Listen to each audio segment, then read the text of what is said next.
انت عارفة جوزك بيعمل ايه لما بيكون برا البيت؟ طبعا لا. خلاص، لابد يكون فيه سبب وانت مش عارفاه. خانقيه وهو يدور على سبب يقولهولك. لو انت عايزة تشيلي الدنيا كلها فوق دماغك، اولا تخانقي جوزك، وثانيا تدوري على السبب اللي هتخانقيها عليه، لا ده يبقى كتير. اهو جاي يا ستي. اتبيني اتمغصت.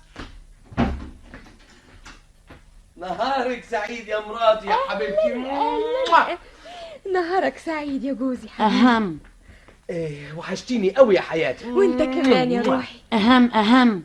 انا حاسس بشوية برد جايين من ناحيادي. برد يا عيني يا حبيبي، احط لك لزقه؟ لا يا ستي، كفاية اللزقة اللي قعدنا هنا، لزقتين في البيت توجع.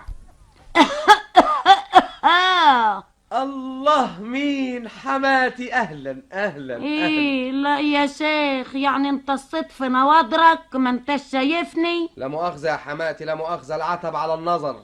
معاك حق، داخل كده زي السواق لعمة، زي السواق الأطبش، لا سعيدة ولا حتى تعيسة. انا اسف يا حماتي، نهارك سعيد. ان شاء الله ما تشوف ريحة السعادة. اللهم اني صايم. خد اغسلي لي المنديل ده يا سميرة، خلينا نقصر الشر. حاضر. نعم، بتؤمر وتنهي كده ليه في بنتي يا سبعجر؟ لو انت اشتريتها جارية، لو انت واخدها اسيرة، ما تجيب لك يا ضنايا غسالة تغسل لك حاجتك. عاجبك كده يا سميرة؟ يا ماما. ايه ماما؟ عاجبك كده انتي؟ عاجبك كده؟ يركب على نافوخك ويركب على نافوخي انا رخرة عشان خاطرك؟ يا ستي دي مراتي وانا حر فيها.